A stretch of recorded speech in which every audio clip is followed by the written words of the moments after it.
What is a chiller? The traditional chiller has a conventional refrigeration circuit internally, which allows it to constantly cool water flows that enter and leave the water chiller.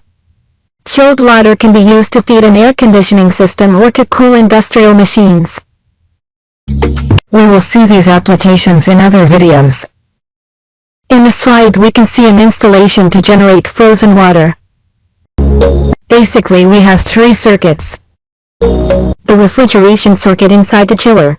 The frozen water circuit, to send it to the air conditioning of the building, or cooling of machinery. The cooling tower water circuit is used to cool the chiller condenser. We will study each circuit separately. Let's start with the refrigeration circuit. This circuit is made up of the basic components: an evaporator, the compressor, a condenser and the expansion valve. Of course, all these components are linked through pipes. At this moment we have to understand that we are in the presence of two fluids that never mix. They are each inside their pipes, very close to each other in the chiller evaporator. The evaporator is always cold, because the compressor sucks refrigerant. Since it is sucking, the pressure drops considerably, which causes the temperature to drop as well. As the water passes very close to the evaporator, it manages to cool down and become the famous ice water. The compressor takes the refrigerant from the refrigeration circuit to the chiller condenser. Since the refrigerant has removed the heat from the water, it has a lot of energy. This energy must be delivered to the outside, therefore the condenser is cooled by water from the environment. The refrigerant leaves the condenser very fresh and comes out in a liquid state. To lower the pressure again, the refrigerant passes through the expansion valve, where it recovers the low pressure. In this way the cycle is repeated.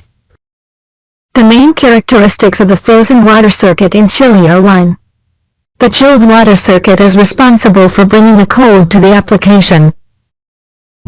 2. In this case, the application is air conditioning in a building. However, the chiller can also be used to cool machines in an industrial plant.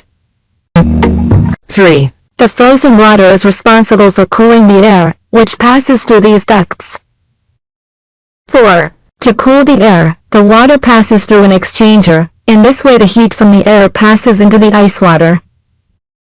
5. The air lowers its temperature, while the water raises it. 6. The system where the air cooling occurs is called an air handling unit, although smaller systems called sun coils are sometimes used. 7. To bring the chilled water to the application, a pump system is required. 8. The pump that is before the chiller is called the primary pump, and it is in charge of feeding ice water to the chiller. 9. The pump that is located before the application, in this case the building, is called the secondary pump. 10. The secondary pump is in charge of feeding the air handling units or fan coils. 11. Since secondary water pumps carry water to buildings, they require more power than primary ones. 12. Many pumps used in installations with chillers have a frequency inverter to regulate the flow with which they work. The temperatures related to the chilled water circuit are 1. Refrigerant temperature inside the chiller evaporator, approximately 7 or 44 2. Water temperature at the inlet of the chiller, approximately 12 C or 54 F3. Water temperature at the outlet of the chiller, approximately 7 degrees Celsius or 44 degrees Fahrenheit 4. Air temperature going through the ducts to the offices 12 degrees Celsius or 54 degrees Fahrenheit 5. Air temperature inside the premises approximately 20 C or 68 F. Before continuing, we await your subscription to the channel. As we can see in the animation, we have a water circuit that has nothing to do with the frozen water that flows into the building. We will call this circuit Cooling Tower Fresh Water Circuit. You must understand that the sole objective of this circuit is to cool the chiller condenser. So we can summarize the operation of the installation in these 7 steps. Step 1. The heat of the people inside the offices passes into the air, because the people are warmer than the air in the offices. Step 2. Now the air in the offices has the heat of the people, It transmits it or passes it to the frozen water, because the air has a higher temperature than the frozen water. Step 3. The frozen water enters the chiller, and now it has the heat of the people. Since the water has a higher temperature, it manages to pass it on to the refrigerant. Step 4. Now the refrigerant has the heat of the people, but in this case there is a drawback that the refrigerant has a very low temperature, so the refrigerant must be passed through the compressor inside the chiller and reach the condenser. Step 5. The fresh water is carried by the pumps to the chiller condenser. As now the refrigerant is in the condenser and it is hotter than the fresh water.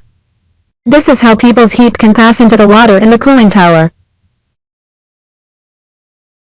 The fresh water is in one pipe and the refrigerant in another. That's why they never mix. The fresh water with the heat of the people is carried by the pumps back to the cooling tower. Step 8. Since the water in the cooling tower is hotter than the ambient air, it passes heat from people to the outside environment. As we can see, for there to be heat exchange between two substances, one needs to have a higher temperature than the other. Therefore, heat always passes from the substance of higher temperature to that of lower temperature. So we can say that the substance that loses heat cools, and the substance that gains heat gets hot. We can also affirm that the circuit that cools the chiller condenser is basically made up of a pump, piping system, cooling tower, and has nothing to do with the ice water circuit that cools the building. At this moment the link to the other episode is appearing, but first subscribe to our channel, and continue receiving our classes.